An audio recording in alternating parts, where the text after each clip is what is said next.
মুআজ বিন জাবাল রাদিয়াল্লাহু আনহু তিনি বলেন যে আওসানি রাসূলুল্লাহ সাল্লাল্লাহু আলাইহি ওয়াসাল্লাম বিআশরি কালিমাত, রাসূলুল্লাহ সাল্লাল্লাহু আলাইহি ওয়াসাল্লাম আমাকে 10টি কালিমা ওসিয়ত করেছেন বা 10টি কথা আমাকে ওসিয়ত করেছেন।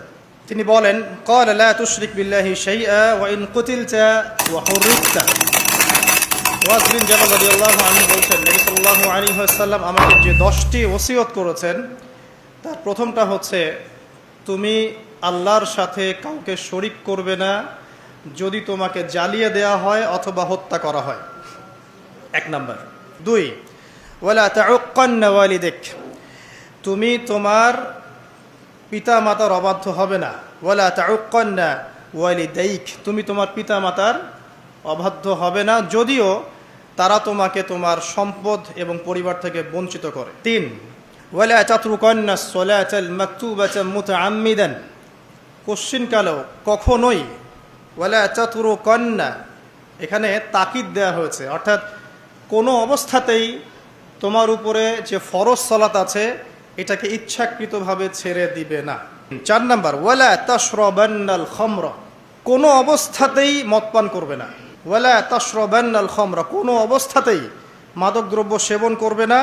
ফাইন্নাহু রাসু কুল্লি ফাহিশা, কারণ এটা যত রকম ফাহিশা কাজ আছে, যত ফাহিশা নোংরা কাজ আছে এর রস মানে মাথা, যত রকম পাপ আছে পৃথিবীতে, ফাহেসা কাজ আছে, অশ্লীল কাজ আছে, এর মাথা হচ্ছে মাদকদ্রব্য সেবন করা। 4 5 নাম্বার ওয়া ইয়াকা ওয়াল মাসিয়াহ, যত রকম কবিরা গুনাহ আছে এই কবিরা গুনাহগুলো থেকে হে মুআজ তুমি বেঁচে থাকবে। কারণ আল মাসিয়াতু হাল্লা সাখতুল্লাহ, কারণ মাসিয়া বা আল্লাহর অবাধ্যতা আল্লাহর ক্রোধটাকে হালাল করে ফেলে, মানে আল্লাহ পাক রাগান্বিত হন যখন মানুষ কবিরা গুনাহে লিপ্ত থাকে। আল্লাহ পাক আমাদের সবাইকে কবিরা গুনাহ থেকে বাঁচিয়ে রাখুন, আমিন।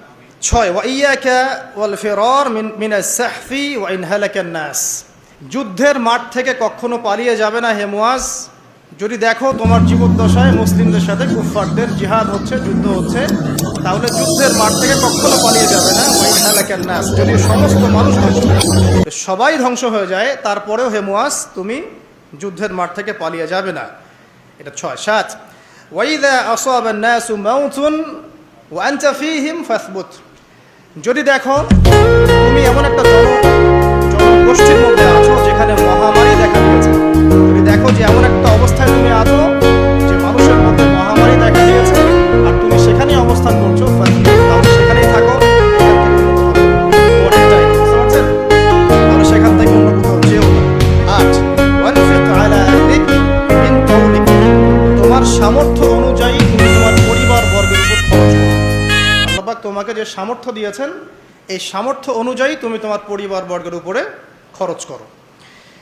9 ওয়ালা তারফা আনহুম আসাকা আদাবান, পরিবার বর্গের উপর থেকে কোশ্চিনকালেও আদবের লাঠি উঠিয়ে নিবে না। পরিবার বর্গের উপর থেকে কোশ্চিনকালেও কখনোই শাসন বা আদবের লাঠি উঠিয়ে নিবে না। বুঝতে পারছেন কথা? আচ্ছা। 10 ওয়া আখিফহুম ফিল্লাহ, এবং পরিবার বর্গকে সব সময় আল্লাহর ভয় দেখাতে থাকবে। শেষের 3টা হচ্ছে পরিবার সংক্রান্ত, সামনেরগুলো আলাদা আলাদা, শেষের 3টাই কিন্তু পরিবার সংক্রান্ত। 8 9 10 1 পরিবার বর্গের উপর খরচ করো সামর্থ্য অনুযায়ী, তোমার সামর্থ্য অনুযায়ী। 9 কখনোই পরিবার বর্গের উপর থেকে শাসনের লাঠিটাকে উঠিয়ে নিবে না। আর 10 তুমি পরিবার বর্গকে আল্লাহর ভয় দেখাতে থাকবে। এই 10টা নসিহত বা ওসিয়ত নবী করিম সাল্লাল্লাহু আলাইহি ওয়াসাল্লাম মুআজ বিন জাবাল রাদিয়াল্লাহু আনহুকে স্পেশালি করেছেন।